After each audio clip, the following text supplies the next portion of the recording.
So hello guys, what's up and welcome back to my YouTube channel.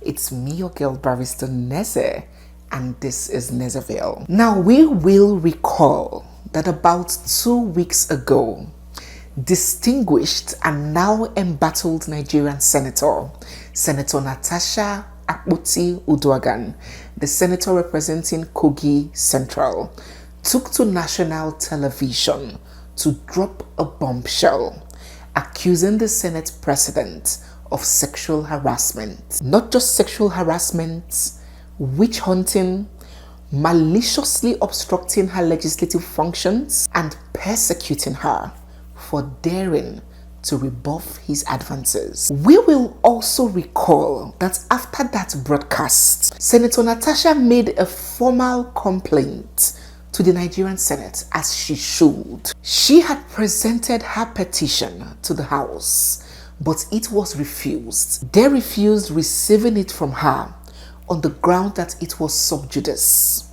Now, what does it mean for a case or a matter to be sub judice? A case being sub judice means that that same case with the same facts is already being tendered or considered, is present before a court or a judge, and cannot be heard, discussed, or considered elsewhere. We saw Senator Natasha literally struggle and battle for this petition to be received from her, to be collected from her hands, explaining that this particular case about sexual harassment is not sub judice, that the case before the court is the case of defamation that she filed against the Senate President's Special Assistant on Media, who made suggestive utterances insinuating that Senator Natasha is a prostitute and that she comes to the Senate in transparent outfits with an aim to seduce senators. She literally had to fight tooth and nail for her complaints to even be received. I beg to differ that this matter is sub judice, and I stand on privilege 10, order 10, which is on privileges. Sorry. Dear Senate President, please, with due respect, do you mind? I have raised an order 10, privileges, sir, please.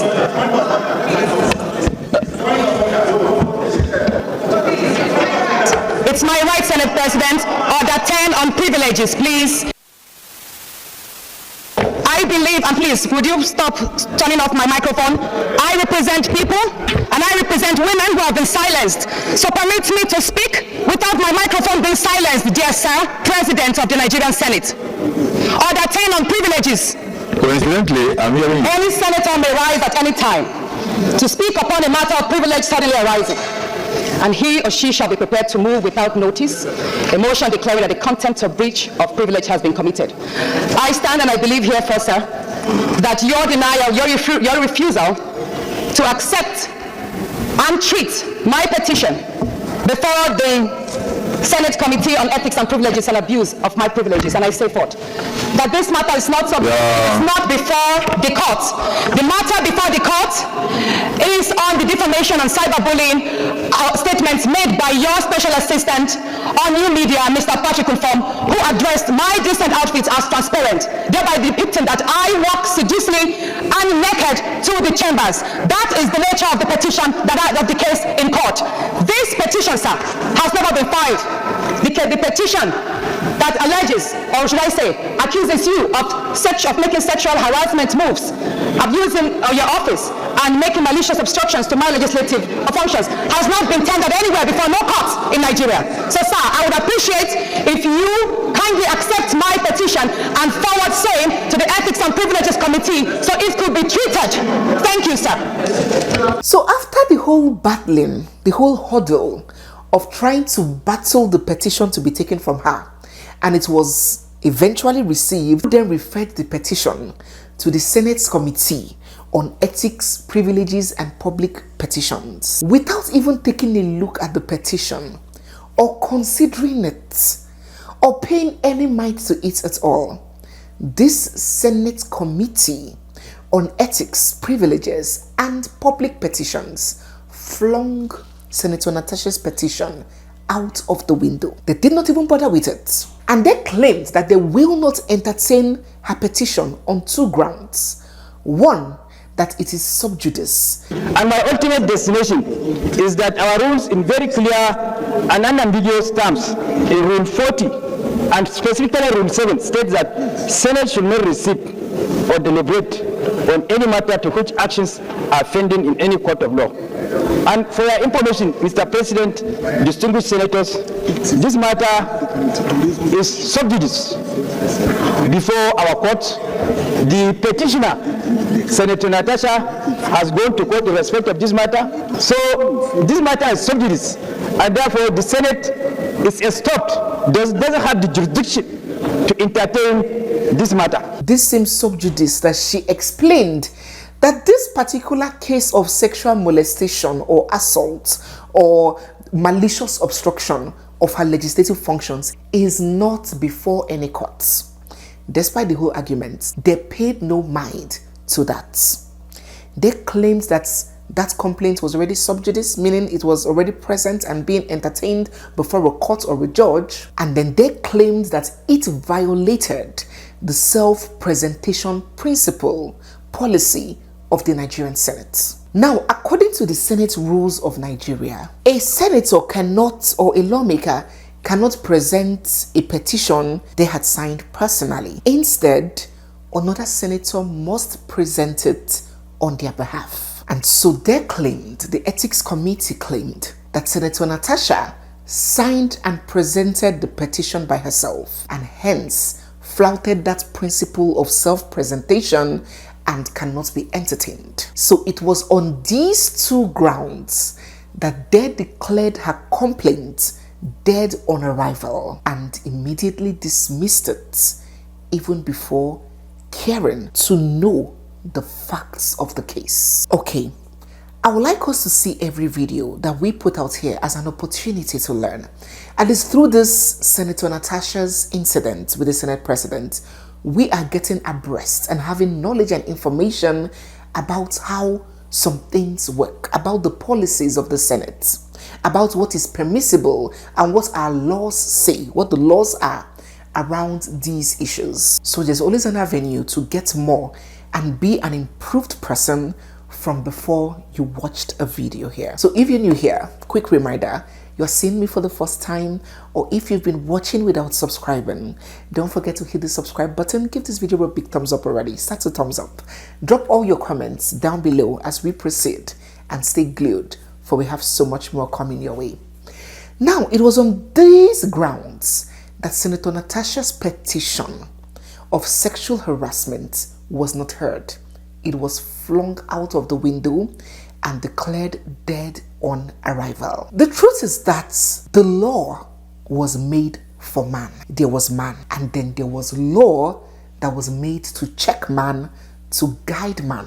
Man was not made for the law. So the subject is not law. The subject is the man, the individual, the human being, and law is used to check man. So man, all things being equal, should not and cannot be a slave to law. Let me give you an example.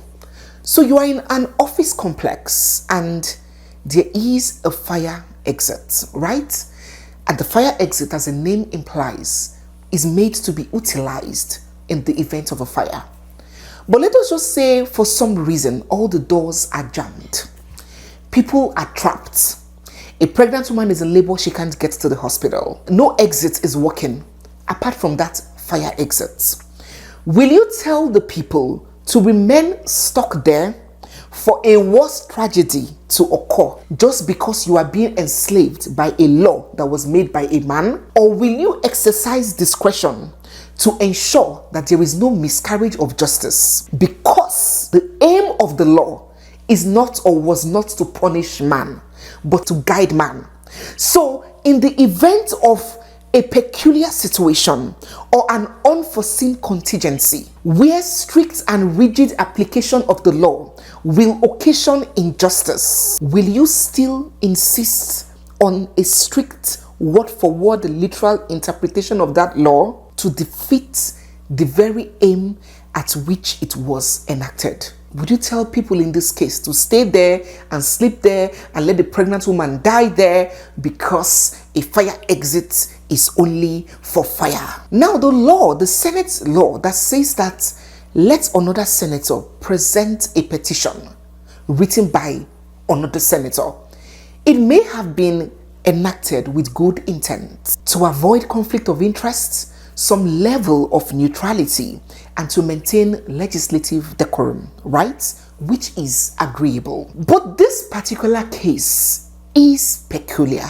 It is a case of sexual abuse leveled against the head of that Senate. It goes without saying that no senator would want to move that petition or present that petition. Given the peculiarities of our society, nobody wants to be that fall guy or that scapegoat. So should that whole allegation be left untouched? Should that whole alleged incident of something as serious as sexual abuse at such high-ranking office be left unattended to because of procedural defects? Given the sensitivity and seriousness of this particular case, the Senate, any responsible Senate, should have been more focused on content, on substance, rather than form. Now, they refused to receive it.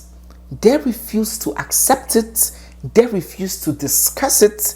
They refused to investigate it. They kicked it out immediately and hinged it on technicality, on procedural defects. And that is the anger and the concern of a lot of people. The way this matter was handled and addressed by the Senate. Anybody can accuse anybody of sexual assault, right?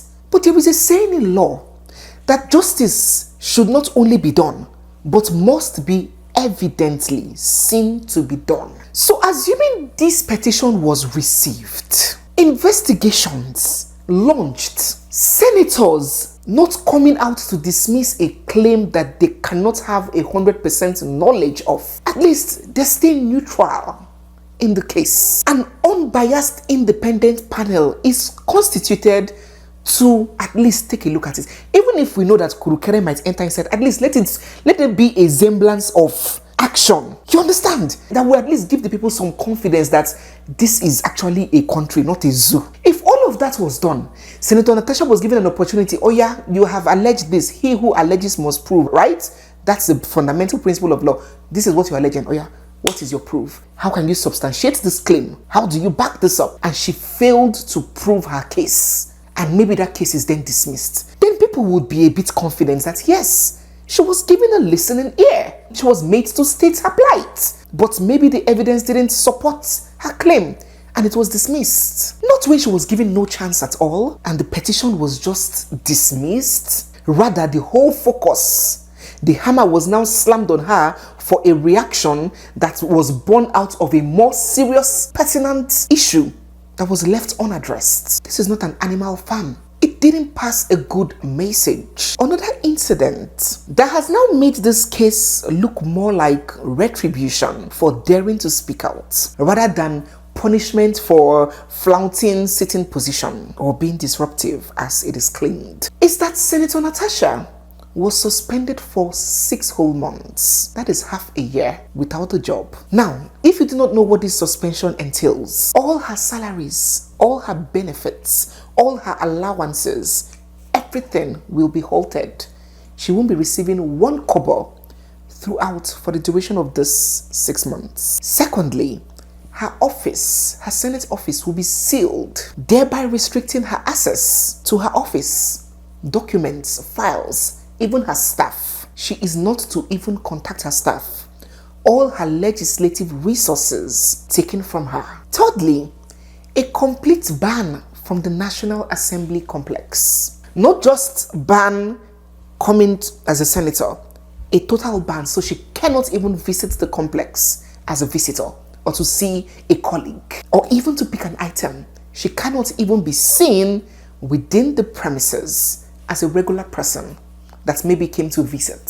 Fourthly, a withdrawal of all her security details as a legislator. All security personnel assigned to her withdrawn with immediate effect. So she has to make personal security arrangements for herself, her official vehicles taken from her. And 5, she was barred from presenting herself as a senator both locally and internationally. So she cannot even issue a statement or sue the Senate or make any move addressing herself as a senator. She has to address herself as Mrs. Natasha during her suspension. Is that normal? Even a student who is suspended from a school still remains a student of that school. Yes, a suspension is not an expulsion. A student who is suspended from a school is still a student of that school. After the period of the suspension, that child resumes, or that student resumes schooling. So if a senator is suspended, does that make the person not a senator? Does that mean that the person's constituents have withdrawn that person from the Senate? The person is still a senator. So how can you say that person cannot address herself as a distinguished honorable member of the Senate because she is under suspension? And you say all of these were slammed on her because she disrupted Senate hearing? Really? Begin to drop down in the comment section, because we need to talk about this. Do you think that all of these heavy punishments were slammed on Senator Natasha because she violated sitting arrangements? Or do you think that it is because of that allegation that she made against the Senate president? Begin to drop your thoughts down in the comment section. One's mouth may betray their conscience, but deep down in their hearts hardly betray conscience. Even if your mouth is speaking some other thing because of motivation or ambition or something, your heart knows the truth. And I believe that most of those senators sitting there watching all of these unravel know deep down in their hearts that some of these things are really anomalies and they are injustices. But because of the way our system, our structure is set up, we do not have strong institutions that can fight corruption or fight injustice. It is mostly individuals. Our systems are weak.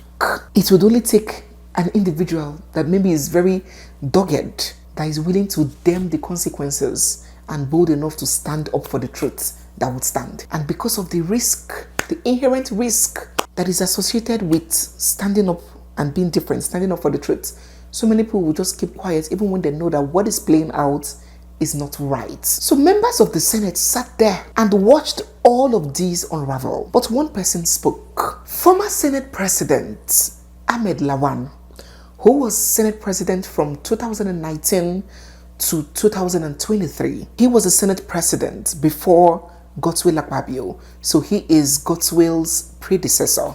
He stood up. Taking this lady's security details of her is not okay. She is still a senator. She wasn't expelled from the House. So just because she was precluded from participating in her legislative functions does not mean that she's still not a senator. Why take her security away? He tried to explain that this precedent that you are setting is dangerous.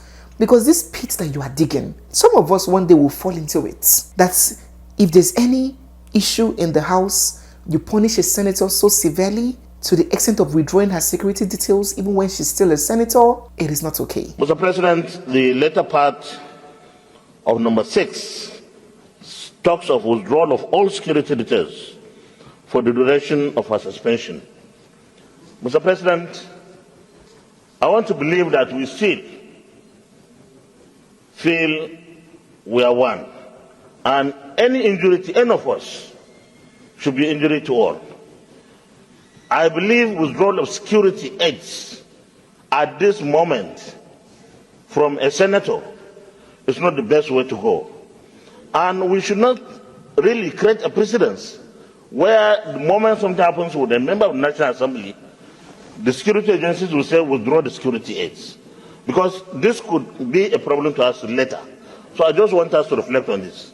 If your security is given to you as a leverage to your being a senator, then there will be no need for them to hang around with you when you are no longer a senator. In other words, if you are no longer a president of the Senate, you cannot continue to sit in the car of the president of the Senate. I was with you in the villa the day you declared support for me.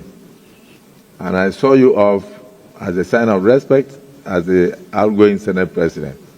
When we got to the vehicle, you just pointed out and said, this will be withdrawn from me tomorrow. I will come to your house after you win. so if you are telling me that, assuming I had failed that day, will that vehicle come to my house? But despite this passionate plea, the Senate President, Godswill Akpabio, still insisted and refused that Senator Natasha will not be made or allowed to enjoy any senatorial privileges. And even when this former Senate President still did not back down, he still rose up again and countered what Senator Akpabio said, saying no, this is not okay. Senator Akpabio still insisted that Senator Natasha will be stripped of every rights, privileges, and entitlements that accrues to her. Well, Mr. Senate President, I don't want it to be like I'm trying to make a case, but I believe that this is a suspended senator, not someone who ceases to be a senator. It's suspension. But without arguing with that's you, my case. Yes. Without arguing with you, let me remind you, you are a landlord in the Senate. Do you remember a senator that was called Otto Nezeville, a distinguished senator who was one of the richest people in southeastern Nigeria? And when he entered into the Senate, he carried along on his shoulders his wealth. May his soul rest in peace. When he was suspended, the Senate took steps to withdraw all his security. And when he refused to apologize to the Senate, he stayed out of the Senate for over 2.5 years until the end of that tenure. We are starting a journey now. And the journey depends on your attitude. Even went further, insinuating that she may not come back, that her coming back is precedent upon her apology to the Senate. So this suspension, as I mentioned in the other video, is indefinite. It's not a 6-month suspension because there is a condition precedent that if she does not apologize, she will stay suspended until her term runs out. And this makes people wonder all the more if this is a quest for personal vendetta or if this really is just punishment for disruptive behavior in the House. What are your thoughts? What do you think? Do you think that the Senate President is on a vengeance mission, or do you think otherwise? Do let us know what your thoughts are down in the comment section. And even when this Committee for Ethics, Privileges and Public Petitions gave their reports, which of course has to be adopted by the House before it becomes effective, when the Senate President read that particular paragraph that says that her coming back is predicated upon when she apologizes, putting it before the House to either vote aye or nay, the House voted. In fact, let me not lead you on. Let me play it so you can hear it yourself, because some people are lovers of evil. And when you hear them justifying what is wrong, you wonder if they do not ever consider themselves, their future, or their families. When that particular line was read to the members of the House, whether they agree or not, that Senator Natasha has to issue a public apology before she will be accepted back, they gave their response. But it seemed as though the Senate President chose to adopt what he wanted to adopt. For the Senate to consider lifting this suspension or reducing the tenure of the suspension, Senator Natasha Akpabio shall submit a written apology to the Senate before any reconsideration by the Nigerian Senate. Those in support of prayer 2 say aye. Those against say nay.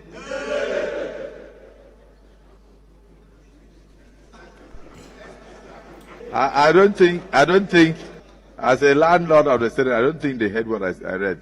So let me just repeat for clarity. Senator Natasha Akpabio shall submit a written apology to the Senate before the reconsideration by the Senate.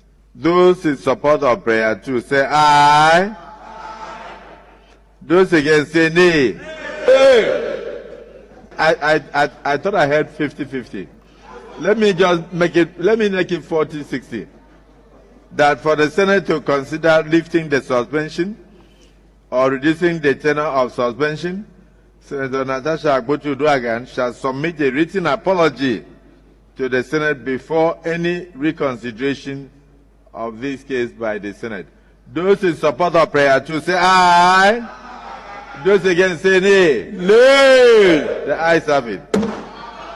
And as though the facts of this case is not infuriating or triggering enough, what has even caused more distress to observers and onlookers is the number of or the degree of criticism that Senator Natasha has had to face, as well as the level of support that the Senate President has gotten. I know that I have caused you guys enough pain. I have showed you guys enough of these shocking reactions. But can I shock you further? Permit me to shock you further. That on the International Women's Day, the just recently concluded International Women's Day event, women trooped out en masse in a solidarity walk to throw their support for the Senate President on International Women's Day.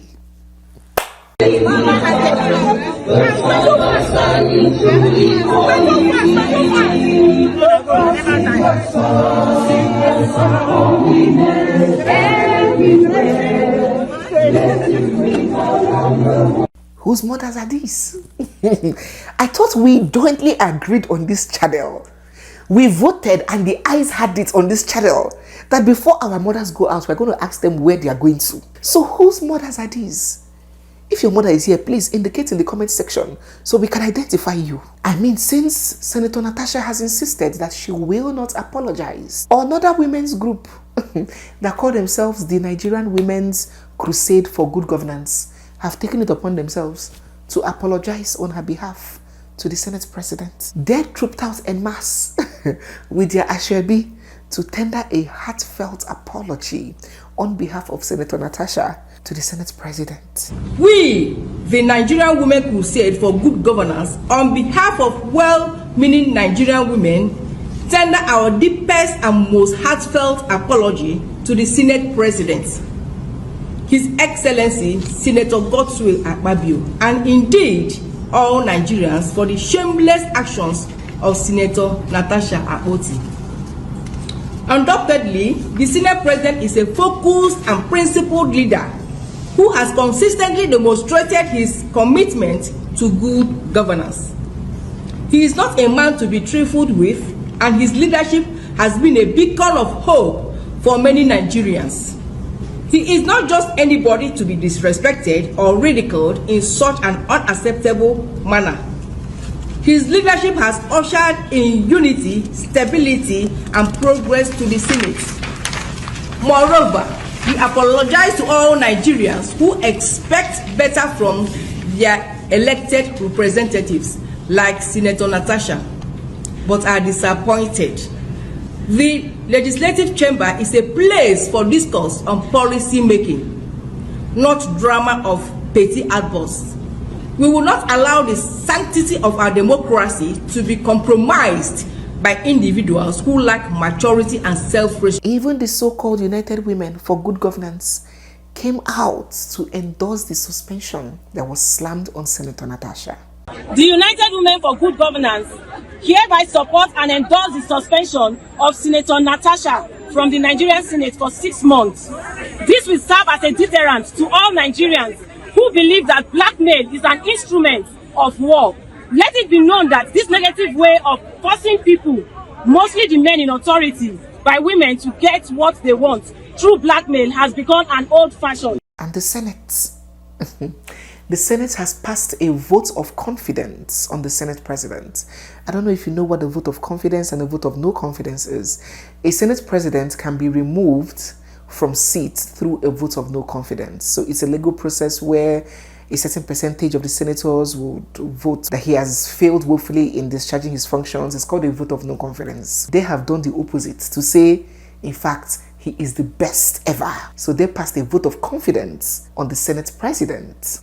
I just want to say that it is the candid opinion of this leadership in consultation with distinguished senators here, that we do not only stand united around our mandate, but that we also communicate this clearly to members of the Nigerian public, by moving a vote of confidence in the Senator Godswill Akpabio leadership of this Senate. Even some hungry abokis that do not even know, when you look at them, you know that they don't even know what the inside of an exercise book looks like, came out under the guise of the National Association of Nigerian Students, NANS, to further insult and humiliate Senator Natasha, labeling her a blackmailer and throwing their full support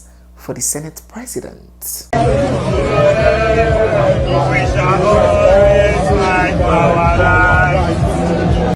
Okay, it's all right. I'm going to stop here because that other video where I made that compilation, so many people were weeping. It brought tears. So I'm going to stop here. Or shall I just give people one more? Okay, just one more. Permit me to just drop one more. The former Minister of Works and Housing, Senator Adesheye, has come out to say, the beauty of Senator Natasha is a problem for her.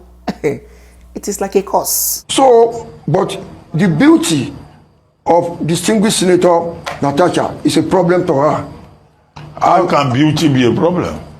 Men, when somebody who is pretty passes by you, your attitude will change. You can smile, you can wink. But in all of these continuing media persecution of Senator Natasha, it felt good and it brought some relief to a lot of people to see some women in Edo State march out in support of Senator Natasha. Of course, when it comes to making bold political statements, you have to give it up for the people of Edo State. So it was a relief to some people to see Senator Natasha get some support, especially from other women. The protest wishes to target and adding our voice to the voice of injustice and fair play in handling the Natasha's issue. Both named as advocates and champions of the voices of the masses stand firmly on the side of the law and equity, and as much condemn the perceived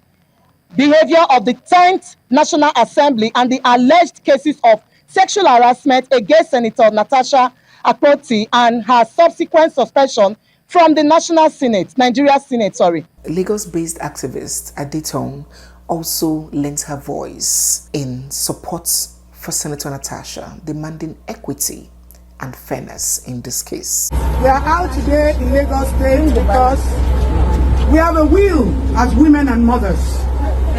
And that will is the legacy that our children have to inherit. A society where nobody would, because of power, connection, affiliation, pedigree, or political connections, intimidate we women. It is not about Natasha Akpoti. It's about agenda. It's the fact that we women should be given an opportunity to speak our pain, investigate our pain, find us guilty whether we are right or wrong. We stand to be set right. Yes. In a situation where a woman comes out to talk about her experience, and the next thing is to abuse power, is to abuse connection, is to silence her voice, we will not take it. And this made a lot of people, very hopeful that more and more persons and groups will come out, lend their voices, speak, demonstrate, register their displeasure about the way this case is being handled. As more and more unravel, be sure that I will keep us updated. Do share your thoughts down in the comment section. So guys, yes, we have come to the end of today's video. If you're new here, you're seeing me for the first time, or if you've been watching without subscribing, don't forget to hit the subscribe button, give this video a big thumbs up, drop all your comments down in the comment section, and stay glued, for we have so much more coming your way. It's me, your girl Barrister Neze, and this is Nezeville. I'll see you guys in my next one. For now, bye.